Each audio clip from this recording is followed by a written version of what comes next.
Good morning, everyone, and thank you so much for inviting me back for this meeting. I presented here last year to you to talk about the state of healthcare reform implementation, the state of politics in the United States and Georgia, and kind of get you ready for the election, as well as the eventual outcome of that. And so I'm so glad to be back here in this room to talk to you about what has happened in the past year and what's getting ready to happen in the next year. I want to thank Kit for inviting me back to come speak with y'all, and thank Perry for his introduction. I appreciate it. As he mentioned, I'm an attorney. Our offices are in Atlanta, Birmingham, and Jacksonville, Florida, and we focus on representing healthcare providers all over the Southeast. And so as a result of that, I speak with physicians, hospital executives, physician practice managers, really all over the country regarding healthcare reform issues. As I was telling Carol Burrell, though, on the way in this morning, that this was my favorite meeting last year. I spoke about healthcare reform almost 50 times, but never to a group of regular people. I mean, literally on Main Street, talking about how healthcare reform affects them. And so I really appreciate the opportunity to come back and speak with you. Now, in his introduction this morning, Dr. Miller mentioned that Groucho Marx had once compared a hospital bed to a taxi with the meter running. And it's kind of funny because it reminded me on the way in to the auditorium today, as I was out at the intersection of Butler and Jesse Jewell, I was behind a taxi. But it was much different than the taxis that Groucho Marx must have had in mind. You know the type I'm talking about. In the old days, they were round and yellow and had a checkered sign on them, and you could probably comfortably fit 6 people in one, certainly all of the Marx brothers. But this taxi was a 2005 Nissan Sentra. And it struck me because I thought, I don't reckon I'd ever hire that taxi. I'm not sure I could fit in it.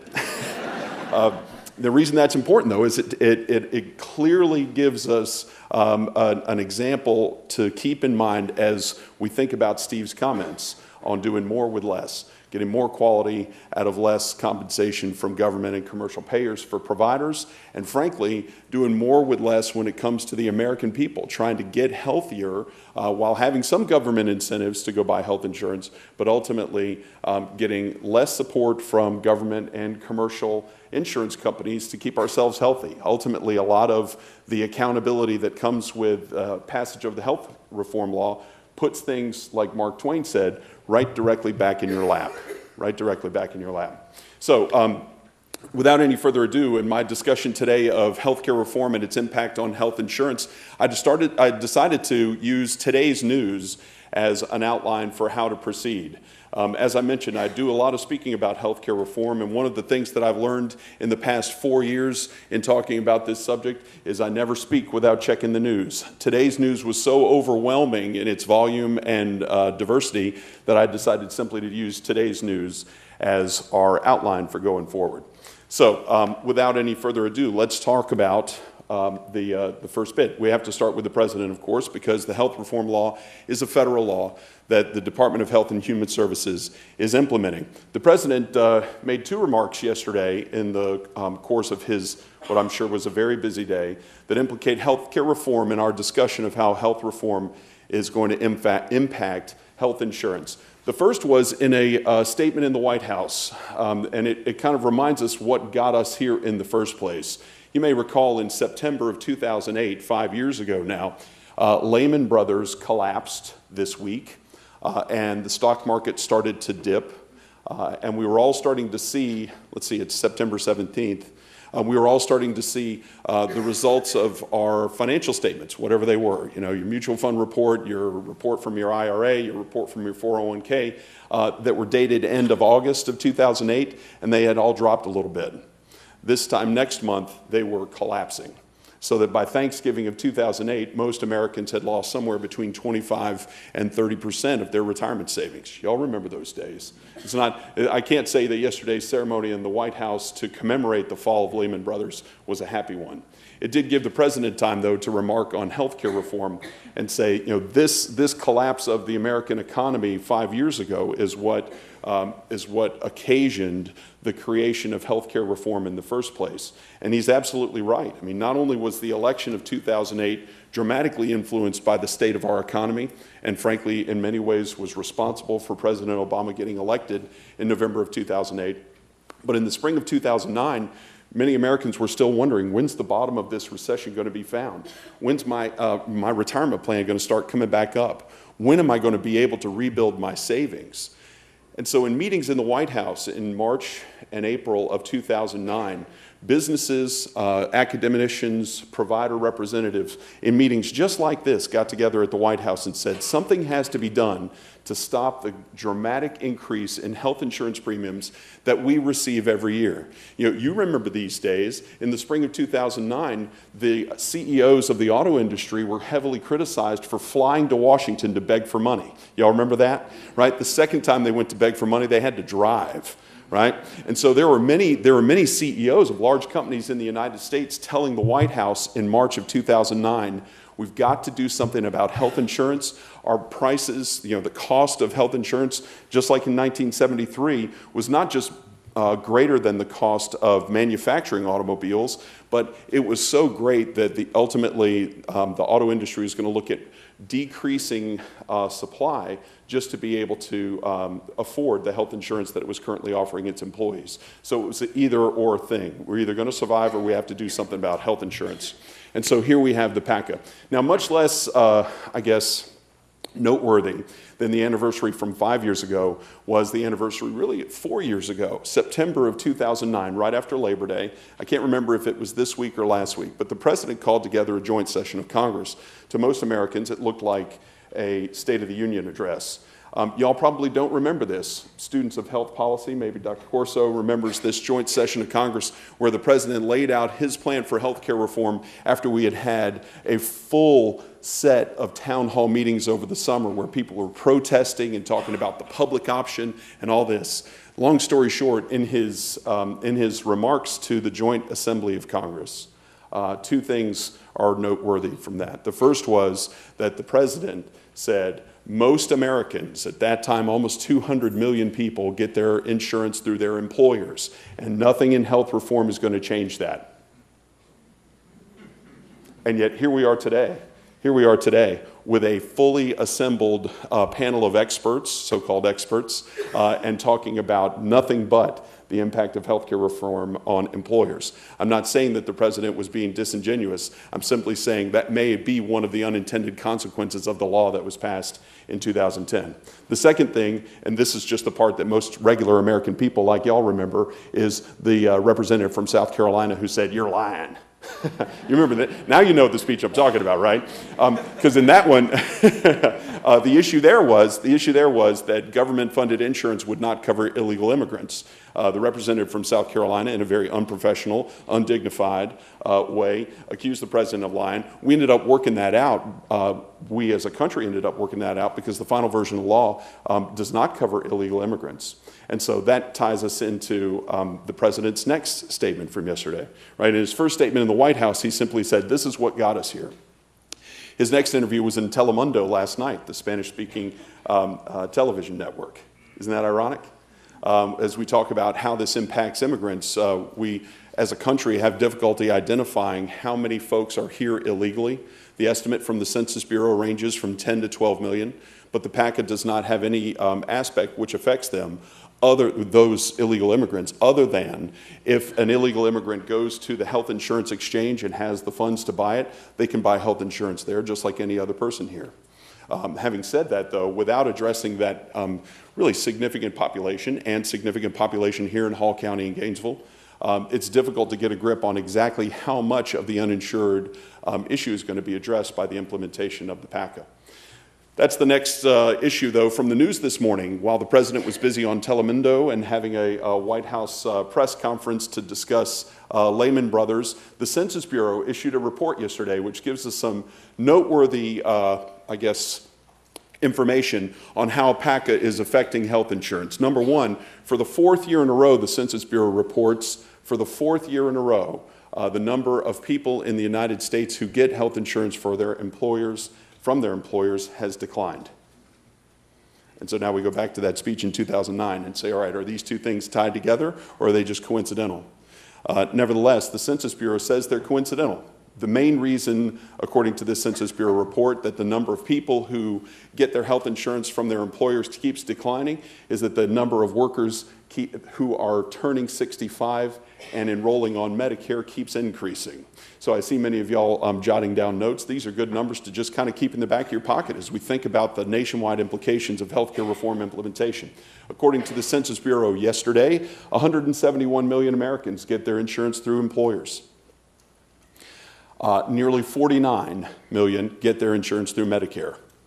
So right off the bat, we're talking about 250 million people. The vast majority of Americans are getting their insurance through employers or Medicare. And so when we talk about how health reform is going to impact health insurance, we think about, all right, how is healthcare reform going to affect 50 million people over here who get Medicare benefits? The short answer is not in a way that's going to impact y'all. Not in a way that's going to impact y'all. The vast majority of the health reform law that affects Medicare deals with compensation, as Steve was saying, compensation for quality to hospitals and physician practices, and does not constrain benefits. For that, most Americans who are either on Medicare or getting ready to roll on Medicare have AARP to thank, because that was a very hotly contested issue in 2010. So for the 171 million Americans who get their health insurance through their employers, the Census Bureau news, I think, is noteworthy. It's interesting because it shows this continuing decline. It points to the increasing number of Medicare enrollees, but it does not necessarily address one important factor that I think our experts on the panel today will, and that is, are employers choosing to stop offering health insurance as a result of the implementation of this law? For those employers that choose to do so, they can terminate coverage for their employees, discontinuing offering health care insurance across the board, but face heavy penalties as a result. And our speakers later on today will talk about that. The reason it's noteworthy for my purposes, though, in talking about how it affects health insurance, is that many Americans who are currently getting their health insurance coverage through their employer now have an option under the health insurance exchanges that are getting ready to open up. Dr. Miller said should open up on October 1st, and I agree, that's an important should. We'll talk about that in just a minute. So with that in mind then, the Census Bureau gave us one other number. The formal name of the PACA is the Patient Protection and Affordable Care Act of 2010. The Affordable Care Act part, and you see in news stories all the time, this law is either referred to as the Affordable Care Act by folks who are in favor of it, or Obamacare, which typically for many folks has a derogatory meaning. I refer to it as the PACA because I try and stay objective and nonpartisan in my discussion of this law. For our purposes, though, the PACA's main focus was to make health insurance easier to access and more affordable. And so for those Americans who are currently getting their insurance from their employer and whose employer decides not to offer health insurance any longer, the PACA has created an alternative, and that alternative is the insurance exchange. We'll talk about the exchanges in more detail in just a minute. So having said that, though, the other part of it was not just affordability, but access. The main reason that Congress wanted to pass this law was not just to address the concerns of business leaders and get the cost of health insurance to decrease, but to address, at the time, the population of 44 million people in the United States who had no health insurance. Right? In 2009, the number was 44 million. As of yesterday, the Census Bureau reports that the number of uninsured in the United States is 48 million. Kind of heading the wrong way, folks. Right? When you look at it in those terms, since the passage of health care reform, the number of uninsured has increased by 10%. What do we take from that? Well, I think the administration would take from that as the sense of urgency in why health care reform needs to be implemented. Conservatives and opponents of the law would take from that the law and even the threat of implementation of the law are pushing business leaders to stop offering health insurance, and as a result, people are losing their health insurance across the board. Nobody's done a study on the employers and the decisions they're making in advance of healthcare reform implementation that I know of at a national level. So I don't think it's fair to conclude that across the board. It simply is a dynamic that many of y'all have had to face. As Steve noted in his introductory comments, everybody's talking about this and trying to make decisions on that basis. Along that line, one other note from the news this morning, Walgreens announced yesterday that it's moving its employees over to a privately funded exchange sponsored by a national health insurance company. And I think one of our speakers is going to be talking about that later. That Walgreens decision affects 120,000 people, everybody. So when we talk about how businesses are preparing for healthcare reform and making decisions as a result, we've got to realize that affects everybody in a community in some cases, and certainly can have impacts across the country. The decision by UPS with regard to dependents last week is yet another example of that. Okay, so we talked about the president on Telemundo. Other folks in the federal government were busy yesterday too. Kathleen Sebelius is the Secretary of Health and Human Services, and she gave a speech yesterday saying that, and released a report along with it, saying that the impact of healthcare reform implementation is going to be broad and positive. Broad and positive, and in fact put a dollar amount on that. According to the Washington Post this morning, the Department of Health and Human Services released a report yesterday saying that 12 million Americans, so when we think about our total uninsured number, right, that's 48 million people, about a quarter of the uninsured are going to be able to get insurance through the health insurance exchange for less than $100 a month. That's pretty impressive. I heard some oohs and ahs. I also heard some hmms, right? Because you got to kind of raise an eyebrow at that when you think about, all right, well, $100 a month, what exactly does that get you? Well, the good news is it gets you a lot. Under the PACA, this healthcare reform law requires that any insurance that's going to meet the requirements of the federal government to avoid the individual mandate penalty is going to have to require essential health benefits. Essential health benefits are good news for y'all and the people that work in your companies. Essential health benefits cover the waterfront of health services that are available and that most Americans need, going from preventive care and wellness all the way to post-hospital treatment and even end-of-life treatment. So it's good insurance that we're talking about here. What makes the numbers a little suspect, though, is that it's difficult for most Americans to imagine good insurance costing that little, right? When you think of insurance for $100 a month, you think of a little cardboard sign in an intersection, right? Need insurance? Dial 1-800-blah-blah-blah, and then you're off to the races for $99 a month. It does raise the important issue, though, about the cost of health insurance. Commissioner Hudgens is here, is going to be speaking about this later on, and so I don't want to overlap with him, but do want to talk briefly about the national numbers and how they might come to play in Georgia. The Kaiser Family Foundation produced a report this past summer in August looking at health insurance rates in 18 different states and Washington, D.C. And on the basis of its study found that the average individual policy in those states, right, so just Joe Blow shows up on the exchange and wants to buy health insurance for himself, is going to be $495 a month before any subsidy from the federal government. Now, we go back to the name of the law, the Patient Protection and Affordable Care Act, and the critical question right there is $495 a month affordable? To many Americans, it's probably a good deal. To many Americans without health insurance, though, especially those who may have had health care problems in the past and who are sitting on a mountain of medical bills already, $495 may not be much of a deal. It really is going to be case dependent as to whether that dollar amount is affordable.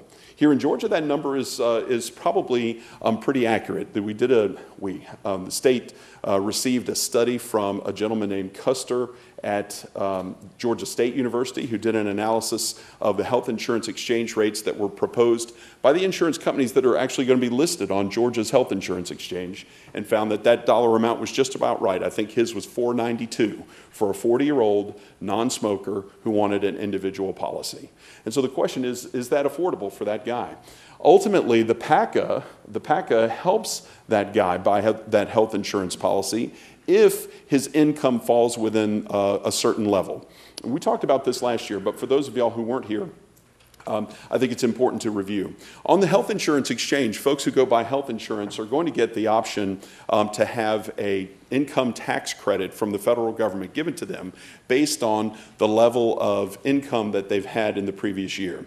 So let's just say, for example, you know what, let's take the taxi driver who I was behind out on Butler Parkway, okay? Let's say that taxi driver is self-employed, and he says, well, I need to go get health insurance now, it's the law. Let's just say hypothetically he's saying that. Because that, after all, that, after all, is the individual mandate, right? That's the individual mandate. You got to go do it. It's the law. So let's just say, hypothetically, he's doing this. Oh, and by the way, I should say, I keep using the phrase exchange. Commissioner Hudgens is probably going to use the word exchange too. But just in case you get out on the World Wide Web and start looking for this, the federal government has changed its lingo on this over the last few months so that now it is also referred to not just as an exchange, but as a marketplace. It's a marketplace. Right? Which just reminds me of Winn-Dixie, but that's another thing that didn't make it through the recession. So you go out on the marketplace and you go shopping for insurance, and you say, okay, look, here's what I want. Now in Georgia, there are 5 health plans where folks are going to be able to buy health insurance. Alliant up in Northwest Georgia, Blue Cross, Humana, Kaiser, and Peach State. All right. So in other states, like California has 17 health plans to choose from. Here we've only got 5. And there was some controversy over the summer because there were 2 others that originally put in a bid to be on our health insurance exchange, Aetna and Coventry, but they pulled out over the summer. So this guy who's driving the taxi around town is going to go look at proposals from 5 different companies. Now, it's not just 5 proposals that he's going to see. He's going to get to look at different levels of coverage, which I think one of our speakers is going to talk about later on today. And there'll be varying rates according with that. It's kind of like the Olympics. You got bronze, silver, gold, and then platinum, right? The 4th option up there that is going to be likely the most expensive. So he says, okay, I want silver from XYZ insurance company, and then he hits go. It'll tell him how much that's going to cost, and then the exchange is going to ask him, hey, by the way, what'd you make last year? And if his response falls between 133% and 400% of the federal poverty limit, then the exchange is going to tell him, congratulations, you're eligible for a federal income tax credit to help you buy this health insurance. Now, these numbers are all over the place, everybody. I see them reported in different ways all the time. But my recollection is that the federal poverty limit for 2012 was $14,000 for an individual and $23,000 for a household. And so for the sake of argument, let's just take those as our numbers. So 133% of the federal poverty limit then for an individual is, call it $17,000, going up to about $45,000, okay, for an individual.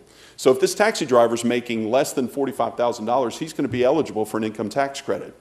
The mechanics of this have still yet to be worked out. We've only got 2 weeks left, and so there's some there are definitely some bureaucrats both in Atlanta and in Washington who are frantically working out how this is going to work. The way it should work, if it's going to go like other states that have exchanges currently in operation, is that he will say, I made 45 grand last year. And then the exchange will say, okay, your income tax credit is going to be, and again, for lawyer math purposes and just taking notes in the auditorium, the income tax credit is going to be about 10%. It's actually 9.965, but I can't do that math in my head. All right, so let's say that then hypothetically, this guy's making 45 grand a year, his income tax credit is 10%. That means he's going to get $4,500 to help him buy this health insurance. And what did we say the premium quote was? Let's call it, for the sake of math, $500 a month. So his annual insurance premiums are going to be $6,000. The credit from the feds is going to be $4,500, making his total annual cost about $1,500. It makes it a pretty good deal. It makes it a pretty good deal. Now the problem is, if he makes 50 grand a year, he's out of luck. If he's an individual income taxpayer. If he's in a household, then those numbers go up. The total household income is sitting right around $95,000. So if he files as a household, let's say his wife also works, then they've got a kind of a bigger buffer there. But the health insurance affordability aspect, the tax credits that'll help people buy health insurance, really only applies to a certain segment of the population in Gainesville and Hall County. And so it's important for y'all to think about as you measure what this means for you and what this means for your businesses, how that's going to play out there. Ultimately, though, one last thing. What we do know from the exchange rules that have been issued by the federal government thus far is that when this fellow gets his health insurance, decides to buy the policy, he gets the income tax credit, and he's off to the races with health insurance, that's all good. But he should not expect a check in the mail. Even Congress back in 2010, in its infinite wisdom, knows that when you start sending out checks to the American people, you know the ones I'm talking about. They're green with the Statue of Liberty on them. They come in a brown envelope, right? You start sending checks out to the American people, God knows what they're going to spend that money on. And so the way this is going to work is that insurance credit is going to go electronically through the exchange, where it will take out a small administrative fee, and that credit will then be sent to the health insurance company. All right, so it will never touch that guy's hands, and ultimately could be a very big boost to those health insurance companies who are participating in the exchange. In the same study from Georgia State over the summer, the estimate was there are about 650,000 people in Georgia right now who have individual coverage, or in cases like the Sanders family coverage that's not through an employer. Those folks are probably going to be added onto by another 350,000. So we could have as many as 1 million people in Georgia with either individual or family coverage through the operation of the exchange. One other thing of note, by the way, just because we're talking about populations and the way things are, the Department of Community Health published a study in August that said even though here Governor Deal and our legislature have decided not to expand Medicaid, that the population of Medicaid enrollees in Georgia is at an all-time high. As of the end of August, there are now 1.8 million people on Medicaid in Georgia, which by my reckoning means about a quarter of the state's population are on public assisted health insurance. Just a note for maybe another day. All right, how am I doing on time? Are we allowed to take questions or do we take questions afterwards? Panel at the end. Okay. All right. So Kathleen Sebelius at the Secretary of Health and Human Services had her press conference about all these issues regarding cost of coverage. And I think it's fair to say that that Department of Health and Human Services report talking about the availability of health insurance for $100 a month in certain select states for 12 million people is probably right on the money. And in fact, 12 million people is a magic number. You may recall, if you attended this conversation last year, that there are 12 million people who fall into a certain demographic group in the United States right now. They're called young invincibles. They're called young invincibles because they're 18 to 28 years old. They work. Many live outside of the home, and they're uninsured. Right? So there are 12 million young invincibles who fall into this category. The vast majority of them, I think it's something like 7.9 million, 8 million, are women. And so the bet is from the government that these young invincibles are all going to go buy health insurance and help boost up not only health insurance premiums, but give them the opportunity to get health insurance and decrease the number of uninsured across the country. It's also good news because when the exchanges open up and people start buying health insurance policies, pre-existing conditions, things like diabetes, cancer survivors, asthma, things that have kept a lot of Americans from having health insurance policies in the first place, now pre-existing conditions won't be used to keep people from buying health insurance policies in the first place. That's great news. And so the way the government's looking at it is, with all these young invincibles coming on board and buying health insurance, that will help defray some of the expense to health insurance companies who have to take on the pre-existing condition folks, right? That's the way it's supposed to work. The proof is in the pudding, though, friends, because if on the off chance someone decides to debate whether to buy health insurance because it's the right thing to do, then we have some reckoning. The IRS in August released its proposed rules. I guess not the final rules. IRS issued its final rules for the individual mandate penalty. Now, as I mentioned earlier, I try and be objective and nonpartisan in my talks about healthcare reform.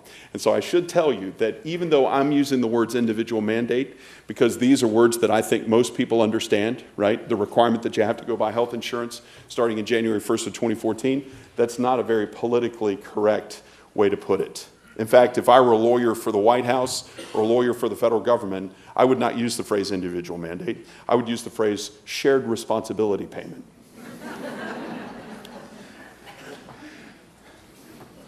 I love America. Shared responsibility payment, friends. It's your fair share. You got to pay that. So how's that going to look? Let's go back to our 40-year-old guy who's buying health insurance for $495 a month. Let's say hypothetically that he's going to go ahead and get the income tax credit, and so he's looking at what we decide, $1,500 a year. So he's looking at a cost of, call it $150 a month after income tax subsidies. What if he says, you know what, I just can't afford that. I just can't afford that. What if he says, I just don't want health insurance. I don't want to have to deal with the hassle. I barely got enough money to pay the rent, put gas in my car, and drive to work and put food on the table. I don't have an extra $150 a month. What happens then? Well, under these rules issued by the IRS in August, that his penalty, if he fails to buy health insurance next year, will be $95. Now, I'm no math whiz. I did not get a doctorate in economics from Brenau or anyplace else. But I can tell you that 95 is less than 1,500, with almost mathematical certainty. And so because of that, one wonders, is this a decision Americans are going to make in favor of going to buy health insurance? Is that guy? All right, now this is a 40-year-old guy we're talking about. What about the 25-year-old dude? What about the 25-year-old dude? I'm looking around. I don't see many 25-year-old dudes in here. I used to be a 25-year-old dude. I thought of myself as young and invincible. And I paid my taxes. The IRS, no, it wasn't the IRS, Forbes magazine, in an article at the end of August, in reporting on these individual mandate rules, said that something like 40% of Americans who will be covered by this law don't pay their taxes at all. Not because they don't file their income tax returns. Everybody knows you get in trouble with the IRS if you don't do that. But because their income level is such that they don't have to pay any income tax in the first place. This is what got Governor Romney in such trouble during the campaign last year, right? This issue of who pays taxes and who doesn't is a whole separate conversation for another day. But let's just say that we have an American who's willing to buy health insurance, and they are benefiting from the federal government to go get this income tax credit. That person is going to be compliant with the law. For others, though, who either decide not to pay their taxes or decide not to go buy health insurance, the impact is clear. They will be breaking the law, but these IRS rules clarify, unlike a lot of conservative radio and TV commentators who have stated to the otherwise, the IRS will not throw you in jail for refusing to pay your individual mandate shared responsibility payment. The most they will do is put a lien on your income, which is probably pretty bad too. I wouldn't recommend that if I were you. But the simple fact is there are two groups of economists in Washington right now who are debating the impact of this individual mandate penalty. I'll go ahead and use those words. The first say $95 is enough. And besides, we've got to start somewhere. Because by 2016, that penalty for an individual income taxpayer will grow to $650 a year. Right? So it's going to be small at the outset, but eventually it's going to grow to be a pretty significant sum. And so then the same guy, this 3-year-old guy, is going to be debating, okay, do I pay $1,500 a year for health insurance, or do I pay $650 to the IRS as a penalty? It's a question that he is going to be facing along with a lot of other Americans. For households, it's different. If you're a household income taxpayer, these IRS rules say the penalty is 1% of adjusted gross income. For those of you who aren't an accountant, that's the bottom line, right? Your adjusted gross income is on your Form 1040 and is literally what you pay tax on. So your adjusted gross income then becomes an important factor. The more income you have, the greater that 1% penalty becomes. Ultimately, by 2016, it'll be 2.5% of adjusted gross income, which is a pretty significant sum for most Americans. So Congress debated this a lot and decided ultimately that the penalty started small and grew higher, and then ultimately would have enough teeth to get people to go buy health insurance. It still remains to be seen, though, friends, whether that proof is going to be in the pudding. Because these are economists and politicians making this decisions, not real live Americans. I think it's important to note that even in this Georgia State study that talked about the $495 health insurance premium per month for this 40-year-old non-smoker, okay? Even if he gets assistance from the federal government in buying his health insurance on an annual basis, the deductible, the amount that he has to spend out of pocket under that policy was $5,500 a year. Yeah. All right. Now, I heard some whistling there, and I think that's because most people know that's a lot of money. It's a lot of money. And so we go back to the name of the law. With all these contraptions we've talked about, the exchange in the first place, the income tax subsidy, his percentage of the federal poverty limit, and ultimately his decision to comply with federal law, does all of that make it affordable when he's got to come out of pocket, not just for the monthly premium, but for nearly $6,000? Or does he do as so many of the 48 million uninsured in our country do every day? And the folks from Northeast Georgia Medical Center know this as part of our careers in healthcare. Do they just go to the emergency room? Because the sad fact is, folks, that under the PACA, there are over 2,000 pages of law that healthcare lawyers have been trying to digest over the last 3 years. But I can tell you with certainty, EMTALA, the federal law that says if you can drag, crawl, or otherwise mobilize your poor, sorry, torn up self to the emergency room, you're going to get taken care of without the ability, without regard to the ability to pay. And most Americans know that if they can't afford health insurance, they're going to get taken care of anyway. For sure, the 10 to 12 million people who are here illegally know that. And so it becomes then this kind of white elephant that we have in the room. When we talk about health reform's impact on health insurance, that's true. There is a lot to talk about, and that is the course of our discussion today. But over here on the side, we still have health reform's impact on health care. And there's still going to be a ton of people in our country and in Gainesville and Hall County who are uninsured and continuing to seek their health care services in the way that's really clinically the least appropriate way to do it, by going to the emergency room only when things get really bad.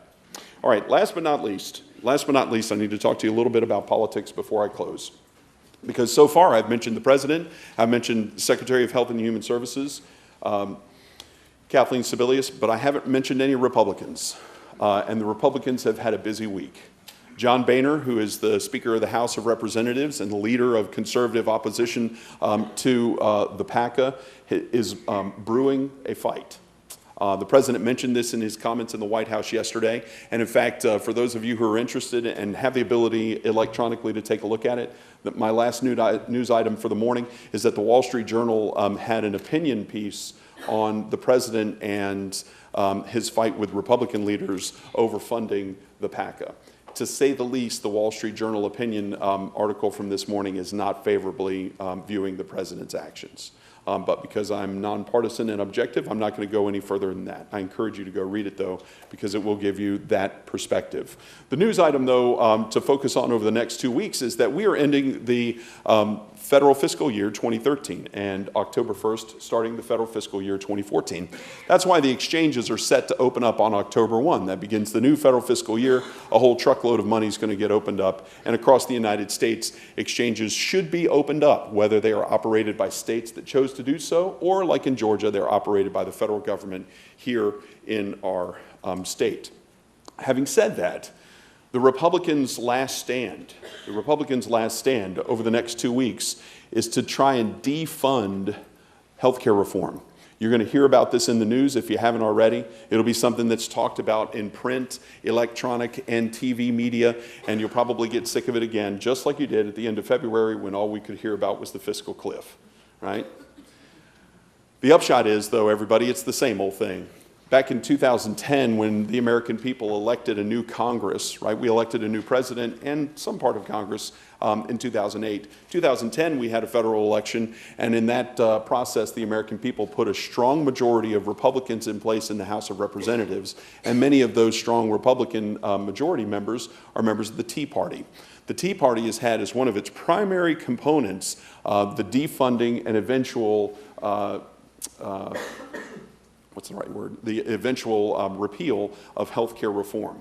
And they're not giving up even at this late hour. So you can, and according to the Wall Street Journal, this is the nature of the President's comments yesterday, and what Speaker Boehner is probably going to be talking about later on today, is what's called a continuing resolution, a bill that the Republicans will put in to the House of Representatives to call for defunding of the PACA, defunding of the health reform implementation. Now, it's pretty late in the game for that, given that 50 state exchanges and the District of Columbia are set to open in 2 weeks.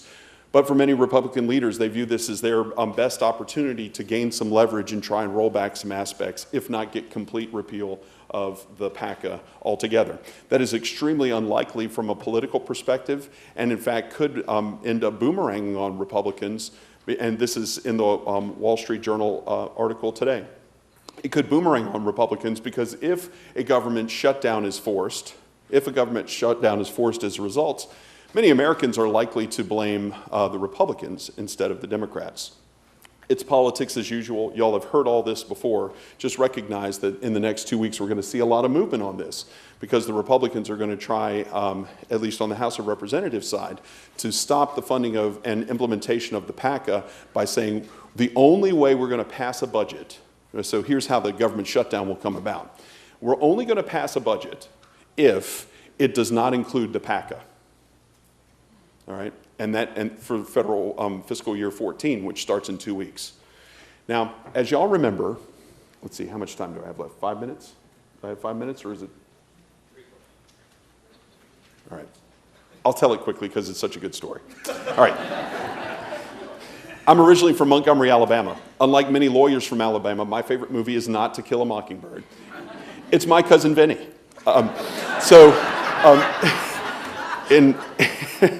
In My Cousin Vinny, the DA is in the middle of the trial, where he's finally got the expert witness for the prosecution to say what he wants him to say.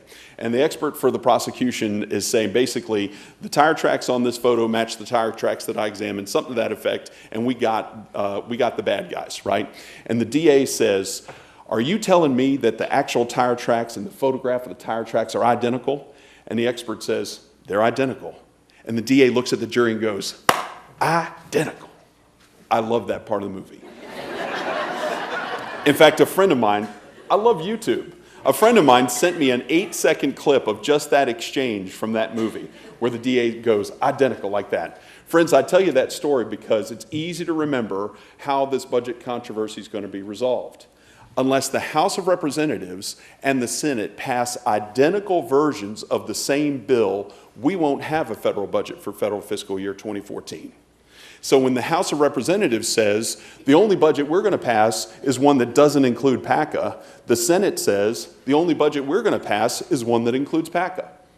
They've got to get on the same page or we have a government shutdown like we had a couple years ago. Playing chicken with the federal budget is ultimately what it becomes. So please continue to watch the news and note that the insurance exchange in all 50 states really depends on the funding of the federal budget for this year.